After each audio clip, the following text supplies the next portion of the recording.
Oi, tudo bem? As Antiguidades Judaicas, de Flávio Joséfo.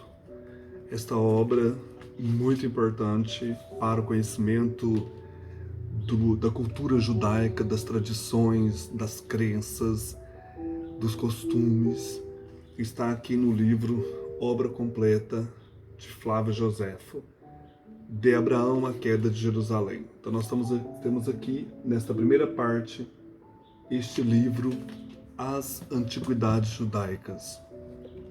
Essa obra, composta então por Flávio Joséfo, no ano, concluída no caso, no ano 93 depois de Cristo, ela vai trazer um panorama da história judaica, mostrando aí para o mundo greco-romano que o povo judeu tem história, que o povo judeu tem filosofia, tem costumes, culturas.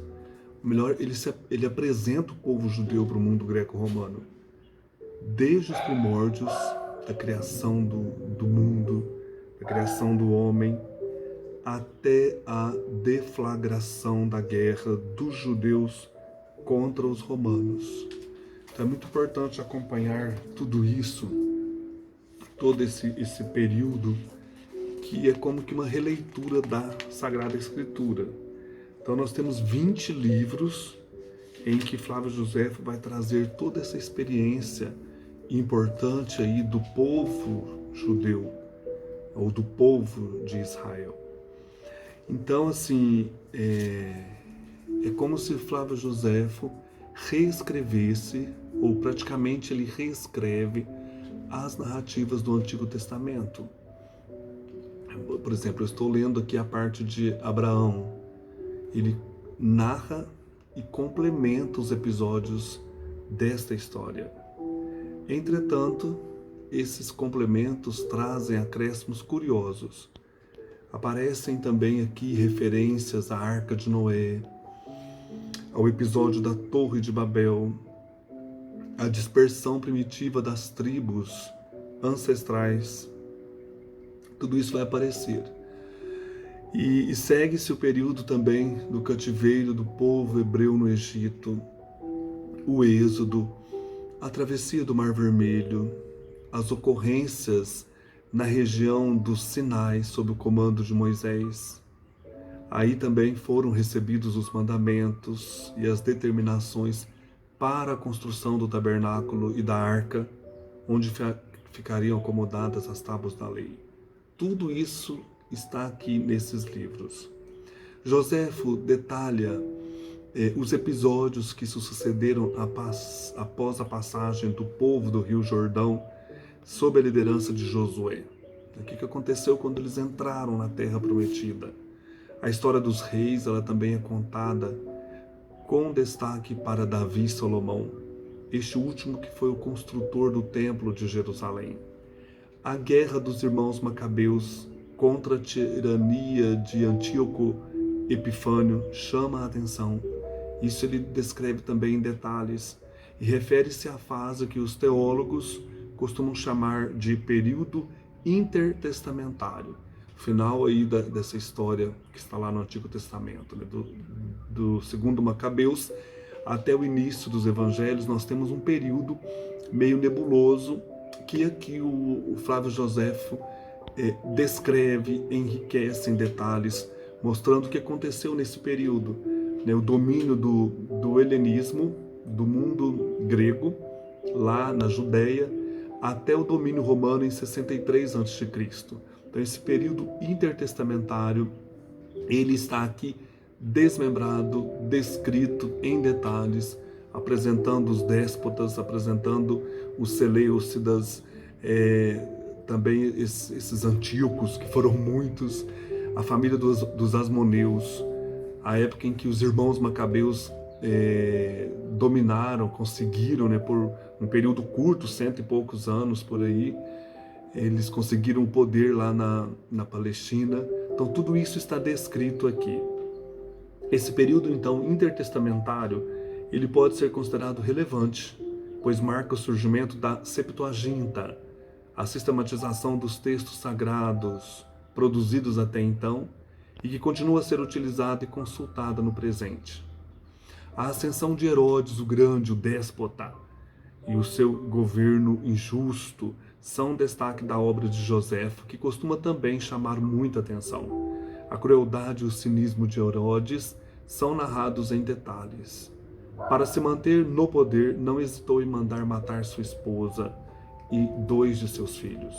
O final do governo de Herodes, ele é marcado pelo nascimento de Jesus Cristo. Então, essa presença importante aqui de Jesus que aparece nesse livro, isso aqui trouxe uma luz para a história e o carinho, né, da igreja para com a obra de Flávio Joséfo. Jesus aparece, então, citado no período pós-herodiano, num fragmento que os historiadores passaram a denominar de Testimonium Flavianum, o testemunho de Flávio Joséfo. Aqui a historiografia tem questionado muitas vezes a autenticidade do texto. Já outros textos associados à existência dos apóstolos Tiago e João, também presentes na obra, têm levantado menos objeções. Mas esse texto de Jesus, em que fala-se de Jesus, é um dos mais marcantes da obra. Eu gostaria de trazê-lo aqui. Está no livro 18º das Antiguidades Judaicas, da história, né, das antiguidades dos judeus aí, no capítulo 4, no livro 18º. Revolta dos judeus contra Pilatos, governador da Judéia, por ter feito entrar em Jerusalém as bandeiras que traziam a imagem do imperador. Ele as retira. Louvores de Jesus Cristo, horrível ofensa feita a uma dama romana pelos sacerdotes da deusa Ísis e castigo que Tibério lhes inflige. Então eu vou ler apenas o parágrafo em que fala desse. Vou ler 2 parágrafos. O anterior, que é o 171, que é o 771, e o seguinte, que é o que fala de Jesus, parágrafo 772. Então, está no capítulo 4.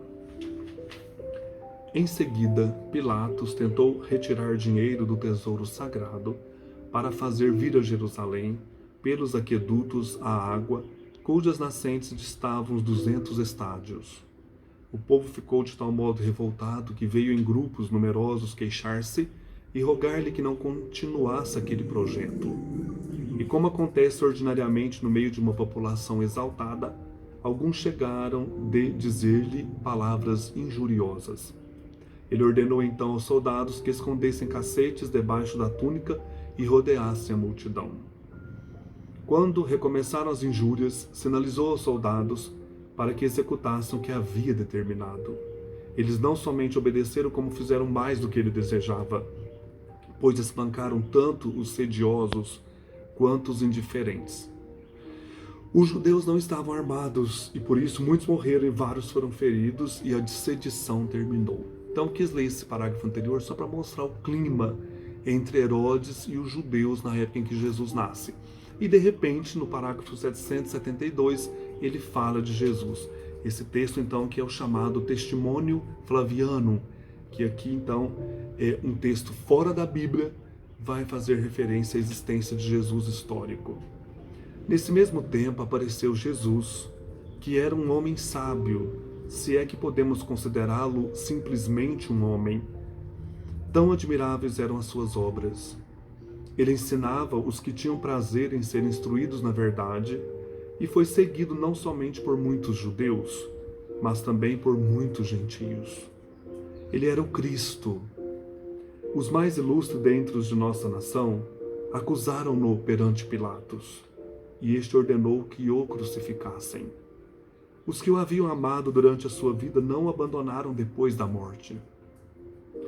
Ele lhes apareceu ressuscitado e vivo no 3º dia, como os santos profetas haviam predito, dizendo também que ele faria muitos outros milagres. É dele que os cristãos, os quais vemos ainda hoje, tiraram seu nome. Gente, isso aqui é de uma importância tamanha, porque alguém que não era cristão, era judeu, passou por esses acontecimentos. Ele nasce em 37 ou 39 depois de Cristo, mas estava muito recente aquilo na história. Então o historiador Flávio Joséfo comenta desse Jesus. Destaquemos a palavra homem sábio. Então aqui ele traz essa importância de Jesus e as suas obras. E ele fala, mas não consideremos apenas um homem, um simples homem, mas um homem sábio. Ele ensinava as pessoas, tinha discípulos, né? Uma outra referência importante é se ensinar, tal como os grandes mestres, Buda, né? Que ele não fala, mas a gente pode pensar que tinha discípulos, Confúcio, então Platão. Então Jesus tinha discípulos e ensinava a verdade. E ele foi seguido, ele diz, né? Não somente por muitos judeus, mas por muitos gentios. Então, esta palavra de Jesus que converte, e essa afirmação essencial, ele era o Cristo. Esse aqui já é um título pós-pascal. Esse Jesus era Cristo, era o Senhor, era o ungido. E depois ele vai falar do processo perante Pilatos, que é uma figura histórica também. Então isso é importante, né? São duas figuras históricas, Jesus e Pilatos. Isso comprova a existência de Jesus como pessoa lá na Palestina, nesse período aí do início do primeiro século. Quer dizer, com Jesus começa, né, a contagem aí da era cristã. E aqueles, outro testemunho importante, que o haviam seguido, o abandonaram, porém ele ressuscitou como havia predito. Então a outra questão importante, afirmam que ele ressuscitou e estava vivo, está vivo, né? No terceiro dia ele ressuscitou e está vivo.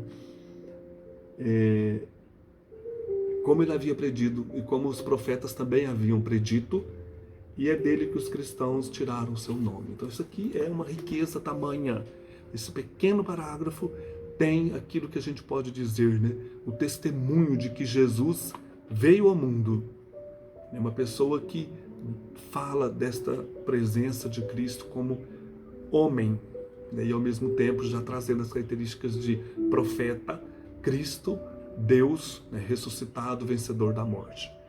Vale a pena conhecer a história das antiguidades judaicas, porque isso também faz parte da nossa fé, da nossa busca de conhecimento, da época, da cultura e do mundo em que Jesus viveu. Um abraço, até mais.